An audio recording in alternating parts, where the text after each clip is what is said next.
Top Gun Maverick is an uninspired, outdated retread of 1986's Top Gun. Probably because you weren't born then, but with more implausible scenarios and with no women in military leadership positions. But there are still women fighters in the film. Top Gun Maverick, just like its main character, who's awesome by the way, is stuck in a rut of reliving past glories. Take my breath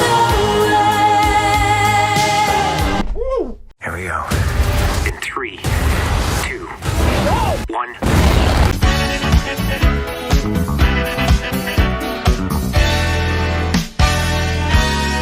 In my Antonio Banderas voice, let me get straight to the point. I saw Top Gun Maverick today, and by the way, you know my call sign already, and if you're not quite sure what it is, I'll give you a little clue. And while I'm at it, don't forget to like, subscribe, and share this video.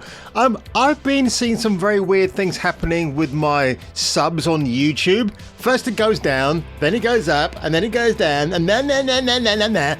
And even while I was watching this film today, and I should say rather when the film finished, I checked my phone and I had an increase in subs again. So YouTube, I don't know what it is you're doing. If you're trying to mess with my mental capacity, keep doing it as long as it's in the right direction. So without further ado folks, 36 years in the making, we should never have gotten a Top Gun 2 sequel.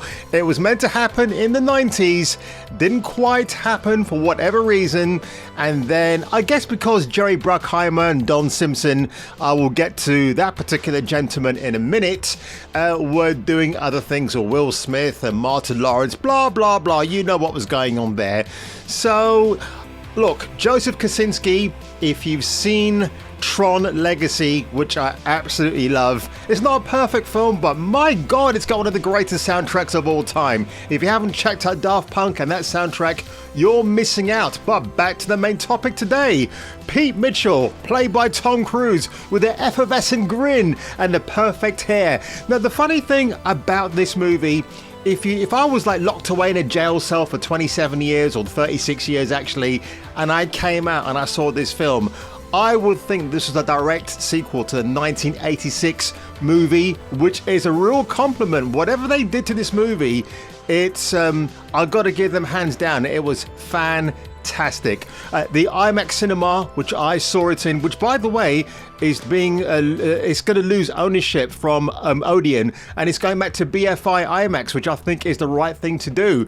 But that cinema was packed. I mean, for a 10:45 a.m. screening, I thought there'd be like me and a few other people scattered around the auditorium, but guess not. That was not the case, and I thought that was pretty awesome. Everybody was there for the same reason as I was, man, to get some nostalgia, to feed our souls, because we've been losing our minds. Now, I will say at the beginning of the trailer presentation, they dropped Mission Impossible Dead Reckoning. And I was going to tell you all about that, but then they dropped the trailer last night. So I've already filmed a reaction for that, and that's going to be coming out not long after this one. But wow, oh wow, I gotta say man, Tom Cruise does not ring in a performance. Say what you like about the man and his private life, but when it comes to the big screen presence, to me he's the American version of Jackie Chan, except with less broken limbs. That's what I think the legacy of Tom Cruise is going to be. And yes, in the credits you do see Christopher McQuarrie. This is the man who became his muse after Mission Impossible 5, and then no one's ever looked back ever since. The cast here are fantastic. The actress, I forget her name, but she plays Phoenix. Now remember I said in my reaction trailer for the last Top Gun trailer that we had, I said she doesn't look insufferable, blah blah blah.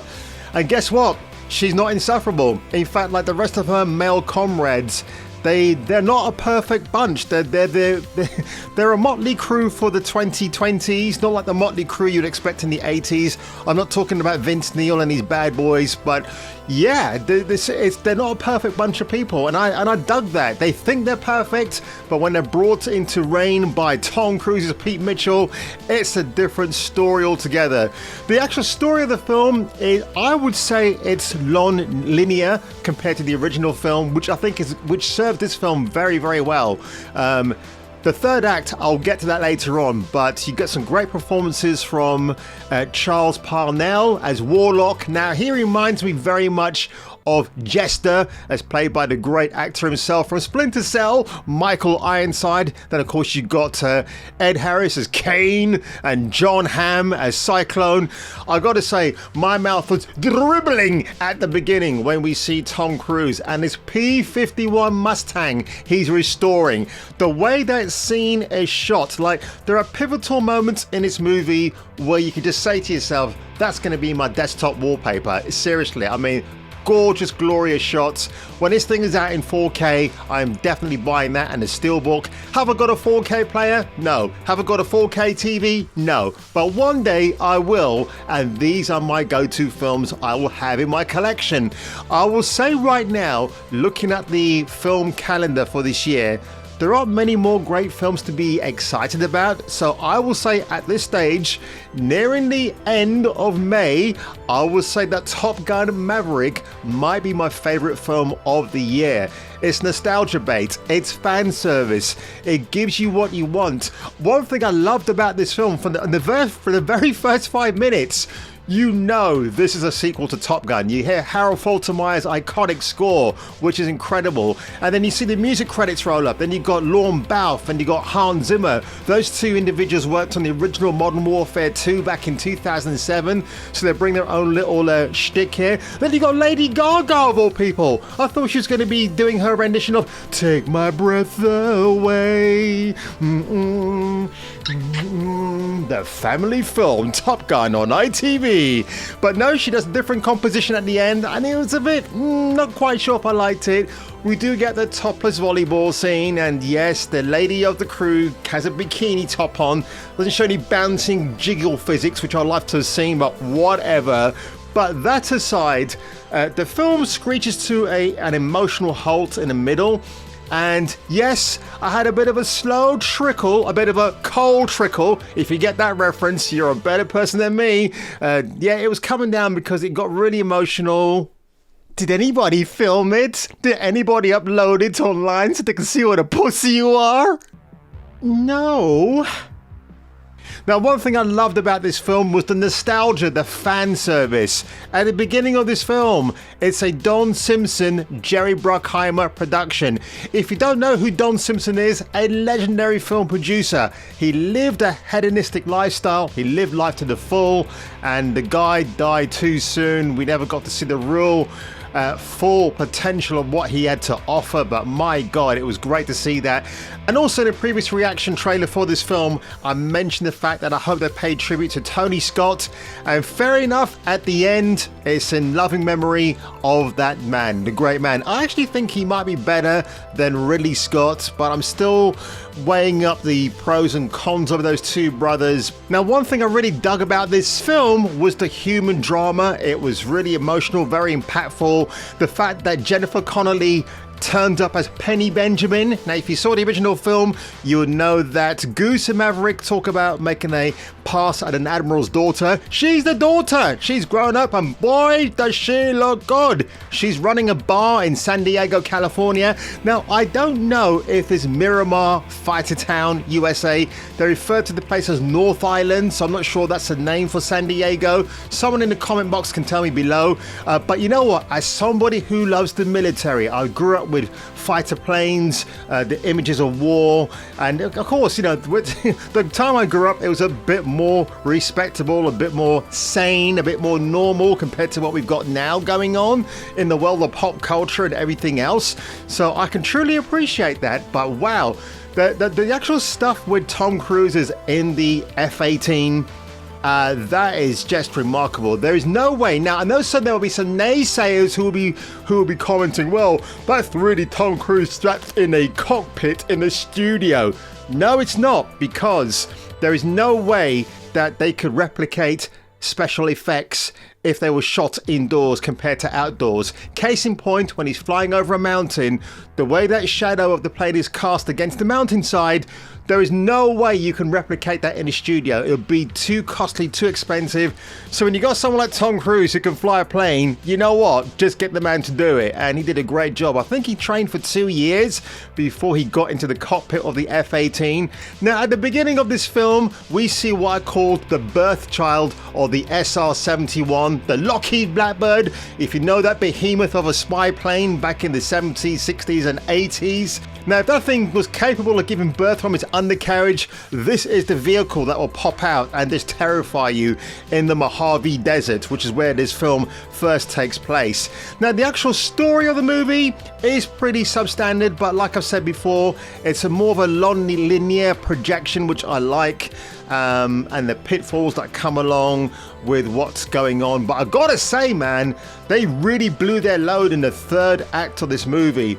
Like, it goes one way, then it goes another, then another. It's like a tier upon a tier upon a tier. It was just so awesome. Now, if you're gonna watch this film, go to the IMAX in Waterloo. I'm not getting any freebies out of the IMAX for this. I wish I was. But that screen, and it's the only screen there, it stands 11 double-decker buses high. It's pretty remarkable. And boy, the poster for this film, I will say it's the unofficial poster, exclusive for IMAX. I don't know why this thing's not on sale to the general public, but I want that poster. My God, if you compare that poster to, say, Thor, Boobs and Thunder, that is still my favorite title for it, if only this were the 80s again, folks. You can clearly see which is the better poster, right?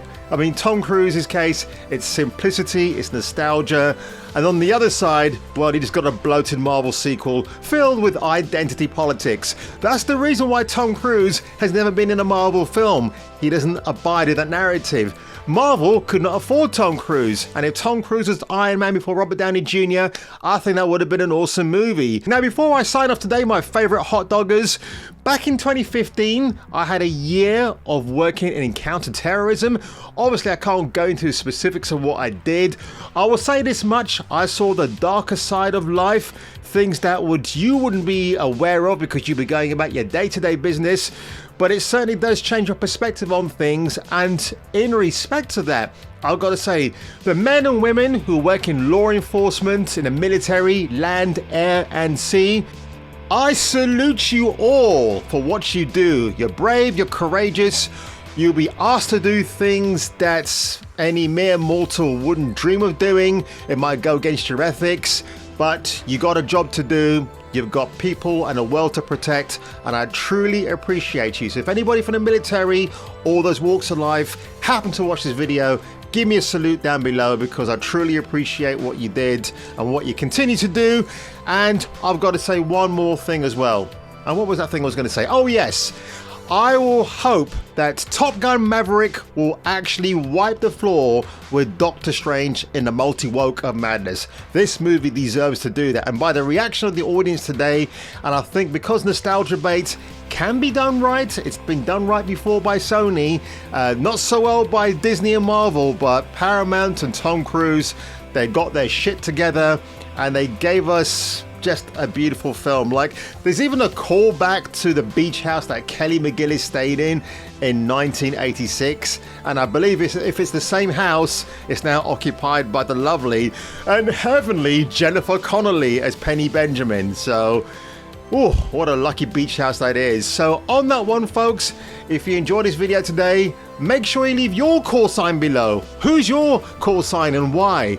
And by the way, the new subscribers, if you're genuinely a subscriber and you're new to this channel, please leave a little comment below how you found my channel, what made you subscribe, what might make you unsubscribe, you never know. Now, the thing with Top Gun Maverick, it's got a bit of a bittersweet tone about it, because Tom Cruise is like the one actor who truly cares about cinema, the cinematic experience, which is why he just goes out of his way to make the best possible product that he can, which is why I can't wait to talk about Mission Impossible Dead Reckoning coming up in the next video, folks. But Yeah, I sat there in the audience and I thought back in the 90s, Tom Cruise formed a lot of the reasons why I went to the cinema, watched things like The Firm, obviously A Few Good Men, which was just, man, what a great experience that was. Born on the 4th of July, the list goes on.